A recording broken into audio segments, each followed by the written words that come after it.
تو میرے عزیزو، اللہ نے موقع نصیب فرمایا، اور سچ بتاؤں میرے بزرگوں کی دعائیں ہیں اور حضرات علماء کی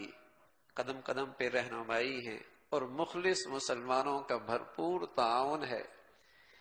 کہ اللہ نے مسجد سے اٹھنے والی اس آواز کو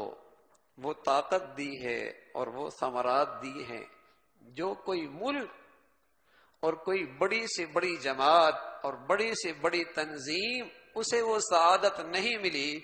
جو اللہ نے مسجد میں خدمت کرنے والوں کو اللہ نے ان ساتھیوں کی اور ان مہمانوں کی خدمت کرنے کی سعادت عطا فرمائی۔ غیر معمولی، اس کا ہم تصور بھی نہیں کر سکتے۔ اللہ نے وہاں ایسی کام کی مبارک شکلیں، ترک حکومت ان کی وزارت عظمیٰ کا بہت بڑا ادارہ جو پوری دنیا میں خدمات کر رہا ہے، پوری دنیا میں آفات کے نام سے ہے، اس نے عزت دی، اس نے دعوت دی، اور اس نے ہمارے لیے کام کی شکلیں اتنی آسان فرما دی الحمدللہ، اور ہم سوچ نہیں سکتے یہ کیسا ہوا ہے،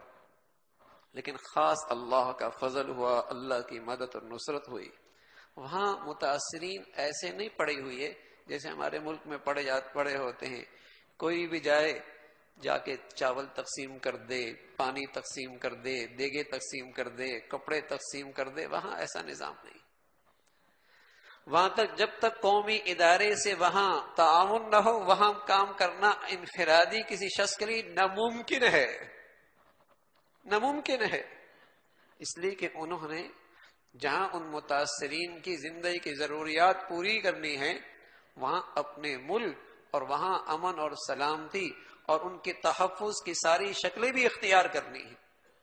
تو ان تک پہنچنا ہر آدمی کا کام نہیں ہوتا۔ اللہ کا احسان ہوا کہ یہاں سے اٹھنے والی اس آواز کو اللہ رب العزت نے قبولیت عطا فرمائی ہے، اور ترک حکومت نے باقاعدہ دعوت دی ہے، اور جب دعوت ہوئی تو ایسا ہوا کہ جو کام مہینوں میں ہوتے ہیں اللہ نے وہ ہفتوں میں کرا دیے۔ ملکوں نے، چند بڑے ملکوں نے وہاں یہ بڑی بیکریاں لگائی ہیں، اور اللہ رب العزت کا فضل ہوا، انہوں نے ایک بیکری لگائی، اور الحمدللہ ہم نے جو معاہدہ کیا 2 بیکریوں کا الحمدللہ ہم نے طے کر لیا،